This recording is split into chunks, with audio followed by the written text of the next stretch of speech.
What up, and welcome to Chapter 3 of Proper Form, Prosperous Form. What we're going to dive into in this chapter are the two types of trainers that you could possibly be on your journey.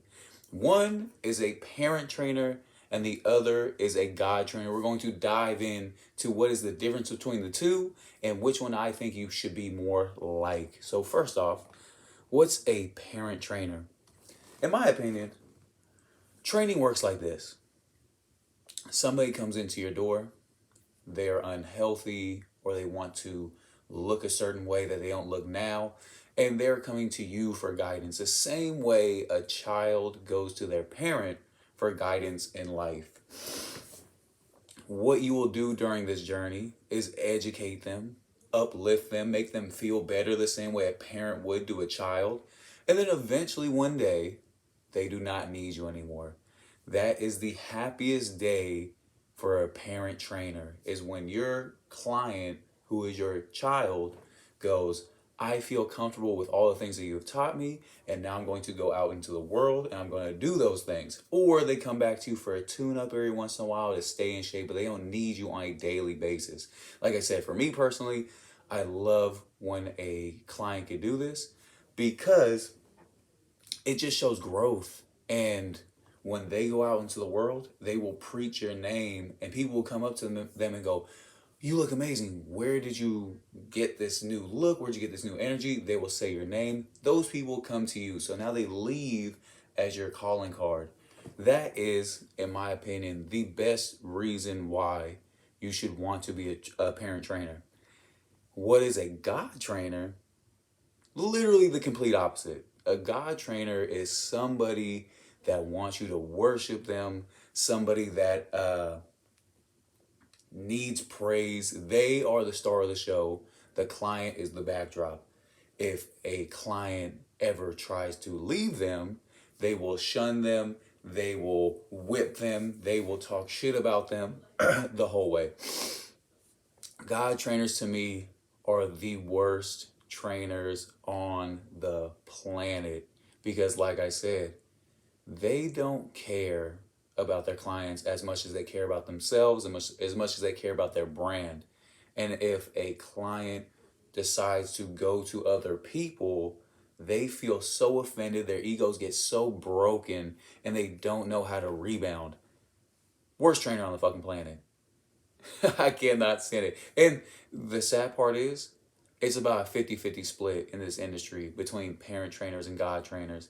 And God trainers are becoming more and more relevant because training is becoming more and more of a sought after job.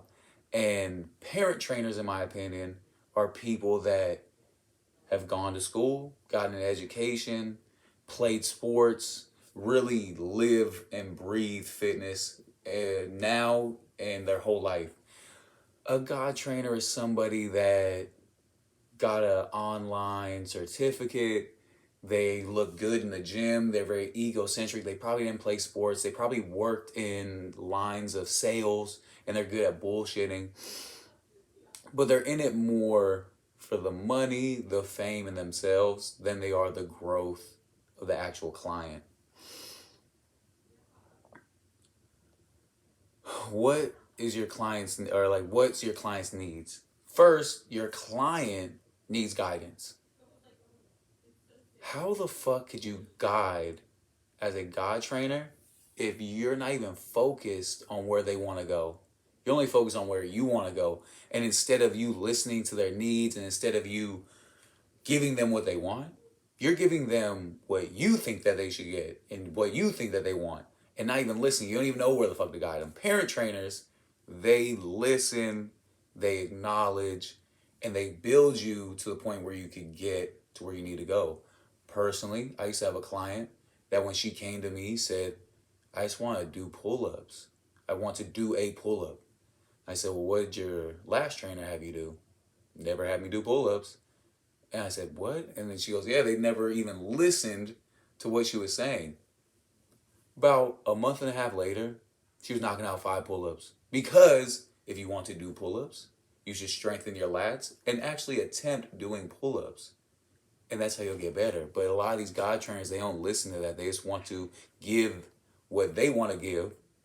And you should be happy with that because they know best and they know all.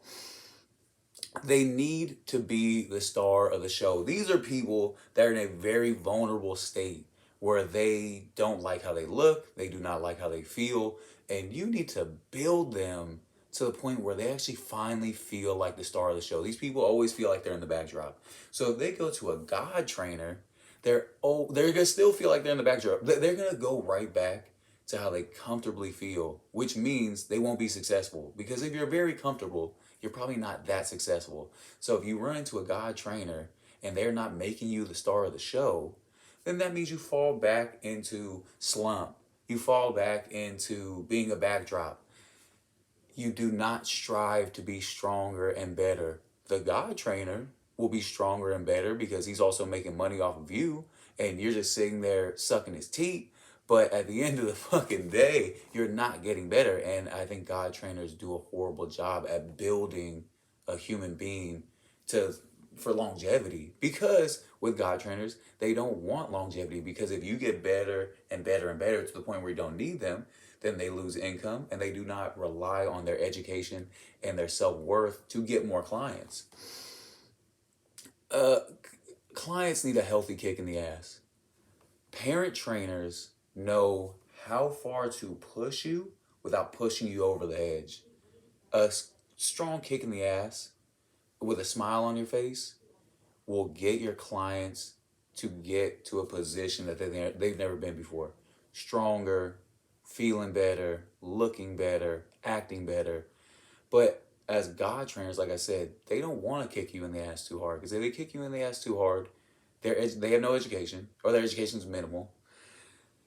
They don't know how to make somebody grow and then get other clients. So they're going to bullshit you. Like I said, my client that wasn't even doing pull-ups is because their God trainer didn't want her to do pull-ups. Because she did pull-ups, then he would have achieved the goal that she wanted and she'd probably leave because he has no other skill. So that's a big one. And then education. These people are trusting you with their health. You need to be fully educated on how to get them better without hurting them.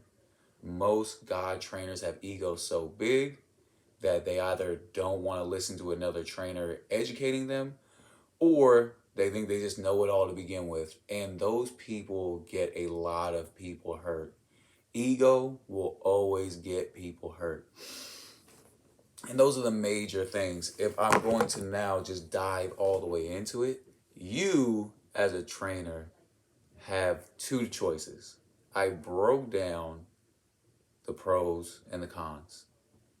God trainers, I've seen it a million times. The biggest thing that they also do is they overcharge. Whatever the height of the market is, that's what they charge per session. I've seen a lot of God trainers with multiple jobs. I always tell people this: if you show me a $120 an hour trainer, I'll show you the two other jobs that they work, because they cannot sustain a living, because people cannot afford the top of the market. Even the richest people on the planet, they start looking at their finances and going, well, I'm paying the top of the market, but I'm not getting those results. Because in reality, you see these people 2 times, 3 times a week. Your 3 hours versus the rest of the hours in the week. If they're not working out outside of training with you, or if they're not doing things outside of training with you, they will never reach their goals. And they will always blame you for that. And if you're charging them the top of the market, they're going to cut you real fast. That's why God trainers have such a hard time in this space. And that's why I tell parent trainers, don't charge the top, charge a little bit below that. Don't go middle, but go a little bit above that. And I think that you'll find that you can make a career in this as long as you put your ego aside. And that's what parent trainers do best, is they put their ego aside, they realize they're not the star of the show, their client is, and they help them grow and they allow them to speak their mind and do what they want to do. And as long as everybody's on pace, on track, when it comes to dieting, when it comes to working out, then it's all good. But if I'm going to leave you with anything in this chapter, it's you have one shot at picking which way you want to go. There are highly successful God trainers out there. You see them on TV all day, every day. You see them on Instagram all day, every day. But at the end of the day, it comes down to what is your purpose? My purpose has always been to help people, to empower people, to educate people, to make people feel comfortable with health so they live longer. If that is your true being, then you'll lean towards parent trainer very easy. If your goal is to make a bunch of money, to be famous, to have all these people worship and love you, then you're probably going to lean more towards a God trainer. At the end of the day, both sides are still trying to help people, but they're doing it for two completely different reasons. And it's very pivotal that you drink this chapter in and decide which you want to be, because it will dictate how long it takes you also to be profitable, to make money, to live a good life and get your time back. Because most God trainers that I know are so worried about money that they never sleep. They're working crazy hours. They don't have a good balance. But with parent trainers, you realize this is your schedule. If you price yourself correctly, you might only have to work 4 or 5 hours a day and make really good money and get your time back, never be stressed, be able to sleep, be able to get your workouts in, be able to stretch, do all these amazing things, hang out with your family, and not feel strapped for time. So there is a lot if I could advise you, try to lean towards that parent trainer side of things and try to help people out. With that being said, this is the end of the chapter. Feel free to listen to this again, go back, try to get as much education as you can out of this chapter. Obviously, if you need more help, get in contact with me personally. Thank you very much. Chapter 3, we're done. Peace.